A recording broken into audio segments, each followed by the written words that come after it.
Today we're taking Meshi one step further and we're actually going to add color to it by painting inside Meshi, and it's only a couple steps. It takes a couple of minutes and you're going to have a fully customized figure to go ahead and export directly into your slicer, and you're going to be able to just start printing right away. It's super easy. I'm going to give you step-by-step instructions how to do this. If you have not already checked out my first video of how to use Meshi, I do have a link down in the description down below. I'll even put a little pin comment down below there too, but I'll tag it up here as well. Go watch that video first and then come back to this one right here. I will say you do have to have the pro version to be able to export out Meshi 6 and to be able to do these steps with it. It's, I think, around $10 a month. Or so. Sometimes you even get like a free month, or maybe like $1, a couple bucks for the first month too. If you guys want a link to that for the best deal, there's a link down in the description for you guys to go check out Meshi AI for yourselves and just try it out if you want to. Okay, let's jump into everything here real quick and let's get started. Here we go. So this is going to be my second time recording this right here. I'll give you guys the steps that I went through to go ahead and basically add color to our 3D model. Now, if you don't know where we are right now and you have not done this right here before with Meshi and you're brand new to Meshi, make sure you guys go watch my previous video to show you how I got this far. I guess it's over there, this far over here with this model. That includes uploading the photos to it, to where we got this here, and we printed it already into a one color print, which actually turned out really, really cool.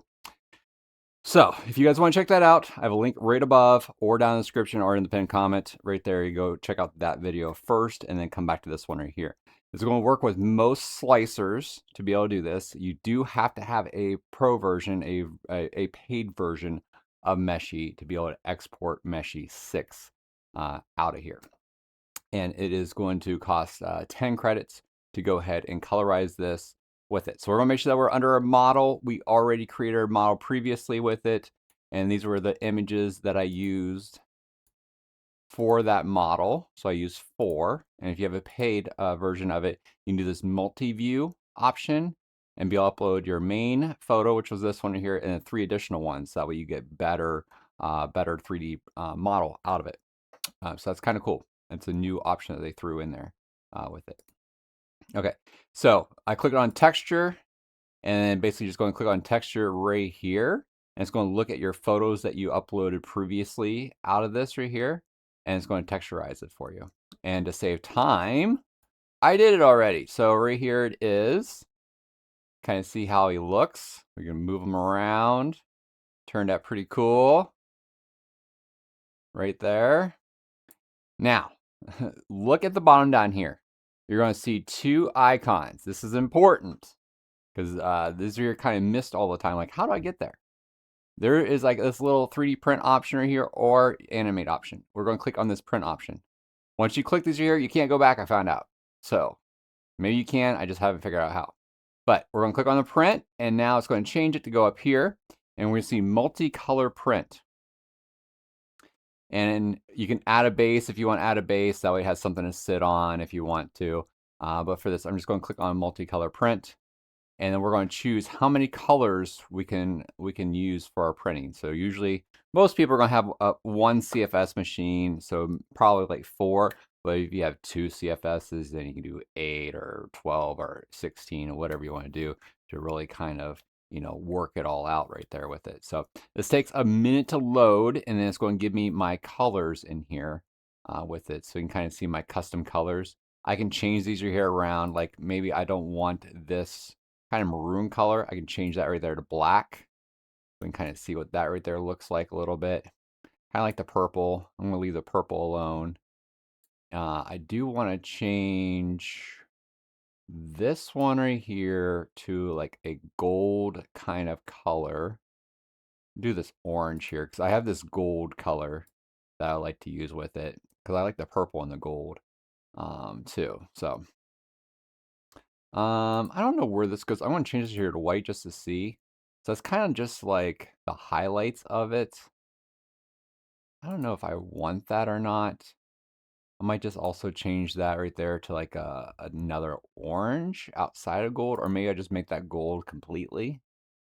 to save on some color changes. Yeah, I mean, I can do the highlights with it to make it kind of cool, but I just like it like that right there. So we're gonna go with that for right now. You can also change the level of detail, so I can change it up a little bit if I want to. And I'll go ahead and increase the level of detail. You can see the original look like and what it's going to be look processed with it. So, okay. So you have two options right here. We have send to. We can actually send it to one of our slicers, or we can download the 3MF file with it. I'm going to go ahead and just download the 3MF file as the option. You can also do OBJ. And we can also resize this too. So if I want it bigger than 75 millimeters, I can make it bigger or smaller. So maybe we'll just leave it at 75 right now. And I'll go ahead and download that. This will take a minute and it'll pop up in my downloads. But I'm also going to show you how to also send it directly to the Creality print slicer from here too. Okay, so we got that, and let's go ahead and do Creality Print. You can see Flash Studio, SnapMaker, Bamboo, Orca Slicer, or Elegoo. So we're going to do Creality Print, and this here should go ahead and pop up a message, and then send it and open it up my Creality Print slicer next. And we'll do open. So it loaded my Creality Print. You can kind of see what it looks like. Really cool. I think it actually looks better in here than what it did out there with it. And a couple things you're going to notice. So we have all 4 colors over here, even though that I have these 2 over here, which I can go ahead and join these here together too if I want to. So that way it's basically merged together. It'll save some print time with it. This does take a couple seconds. There we go. So now I have 3 colors. But if you had 4, it'll be there too with it. So let me go ahead and we'll slice this up here and see how long it's going to take us to print. I did forget to put on supports because this here definitely needs supports. There's no way that this is going to be basically just a one print here. So I did have to enable some tree supports on here. So now we'll slice it up. There we go. So our total time is going to be 22 and a half hours with it. It's going to use 483 grams of filament all together. So we got, remember, it's 75 millimeters. So it's pretty big.